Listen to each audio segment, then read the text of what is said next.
My name is Santiago Calatrava. I am an architect and engineer, and we are here in my place in New York, close to my studio, my American studio. I have also another office in Zurich, where I basically has been working the last more than 30 years, and we have also another small branch office in Doha, Qatar, because we are involved in an important project there. I started in an art school, isn't it? I wanted to do art and draw and painting and sculpture. Then I decided, after a short period of time in the school, to switch into architecture. And then I completed studies as an architect. Then after that I studied also civil engineering or structural engineering at the Polytechnicum in Zurich, Switzerland. If you look, what means the word architecture, particularly in the history of architecture, is something enormous abstract. It's probably from all the arts, and I deeply consider architecture as an art, the most abstract of all of them, simply because it nourishes itself from all the disciplines. So architecture has not being painting, can be enormous influence by painting. Look at the Sistine Chapel; it's all about painting, or La Cappella degli Scrovegni Church; it's all about painting, isn't it? Or not being a sculptor can be also enormous. Enriched by sculpture. Think on some of the Gothic cathedrals, with all those facades and all those beautiful shapes, and so on.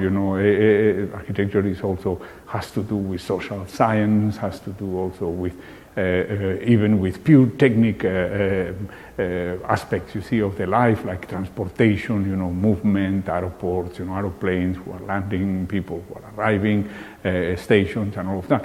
So, but still, you see, as I say, I always consider the architecture as an art, like painting, sculpting, dance, or music, or whatever. And like I say, probably the most difficult to reach in terms of the preparation you need in order to deliver something which is coherent.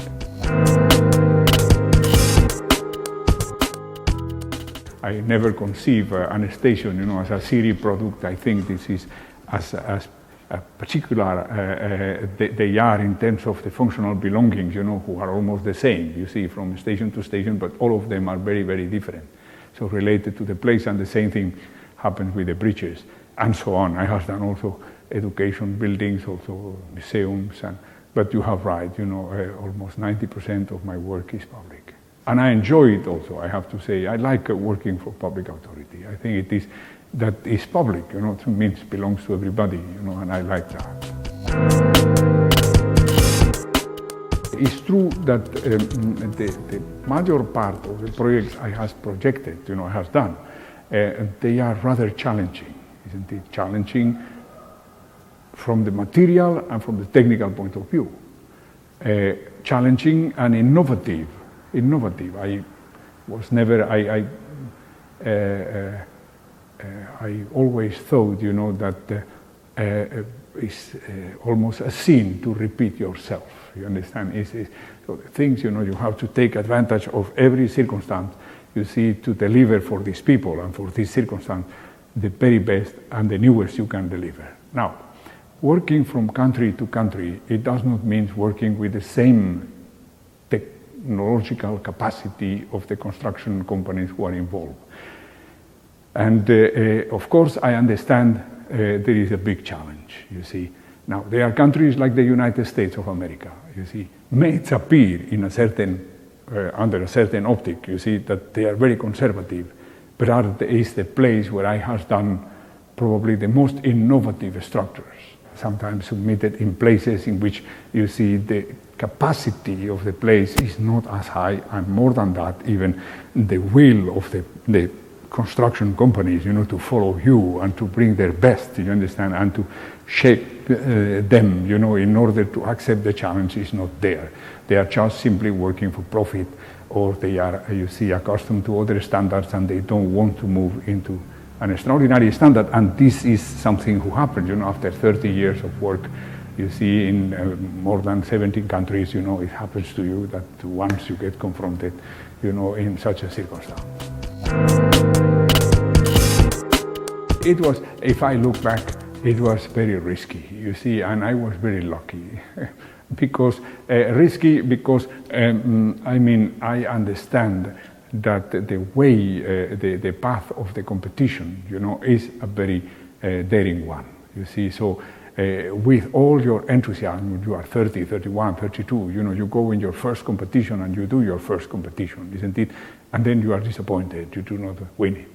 Then you do your second competition with a lot of enthusiasm, and then you also don't win it. And if you do your third competition and you don't win it, then you are a little bit, let's say, in a position that you may maybe not go anymore for a competition, isn't it? But I found a lot of support by my colleagues. You see, the first commissions I received by sides of the competition was maybe to do a small balcony, to do a canopy, to work with another colleague, helping him, to do some roofs. This is a very peculiar way, how I started my very first job, until because I have done a balcony in a very special place called to the old station of Stadelhofen. They invited me, you see, to work in the competition. And then, competition needs to be, and this is what I think even today, a matter of precision. You see, so you have to deliver the answer, you understand, to the right problem.